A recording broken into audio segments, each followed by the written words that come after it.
What if alien came to Antarctica? Well, they come from a harsh planet, so they'd feel right at home, right? So finally aliens made first contact, and they landed in Antarctica. No cameras, no Starbucks. Just 26 million gigatons of ice and some confused penguins. Either these aliens have terrible travel agents, or they know something we don't.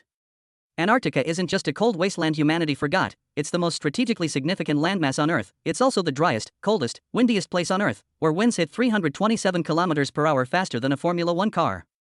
The Antarctic Treaty of 1959, signed by 56 nations, says no country can militarize or claim it.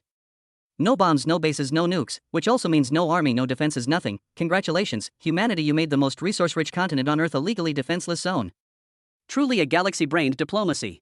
It's January 2026, Antarctic summer. Scientists and support staff are on the continent when signals start going dark. McMurdo Station, the largest research base, run by the US, capable of housing 1,258 people, stops responding.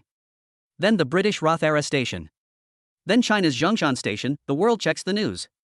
Scientists start posting their last Instagram stories. Filters and everything. Because apparently, when extraterrestrial beings make first contact, we document it for engagement.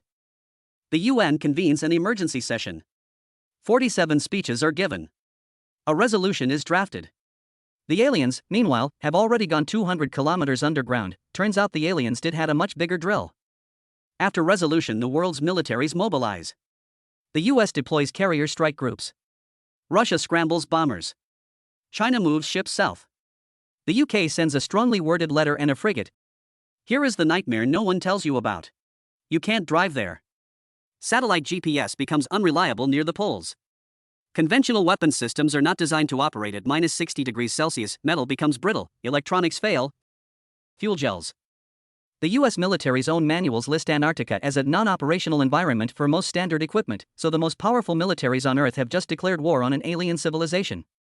In a place where their tanks won't start, outstanding.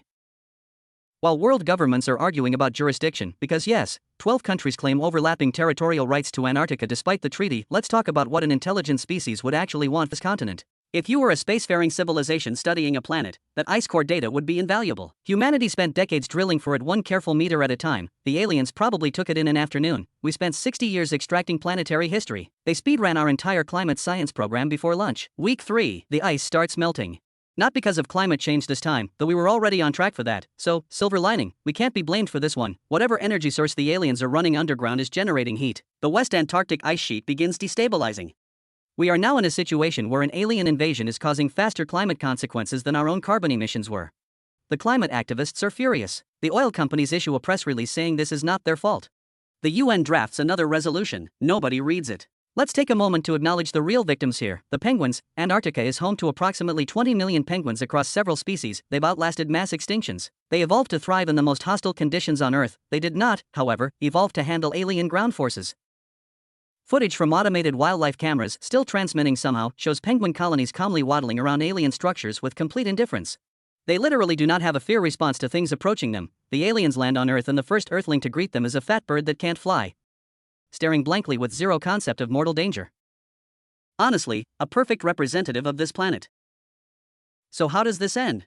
Scientists, strategists, and one very confident guy on Twitter have 3 theories. Option A, they leave, they got what they wanted, the ice core data, the mineral survey, maybe a penguin or 2 for the collection, and they go. Option B, they stay. Antarctica becomes the first extraterrestrial colony on Earth. Every nation that claims Antarctic territory suddenly has to negotiate with a species that crossed the galaxy. Option C, they were already here. Lake Vostok, the subglacial lakes, the 400-million-year-old organisms already found in Antarctic ice. What if they didn't arrive in 2026? What if 2026 is just when we finally noticed? What if the real invasion happened before humans existed and we've been the guests this whole time? Antarctica was always the weirdest, most extreme, most overlooked place on Earth. A continent with no government, no indigenous population, no army, and enough resources to reshape human civilization, just sitting there, technically neutral, under a mountain of ice. We agreed, as a species, to leave it alone and do science there. Which, honestly, is one of the best things we've ever done.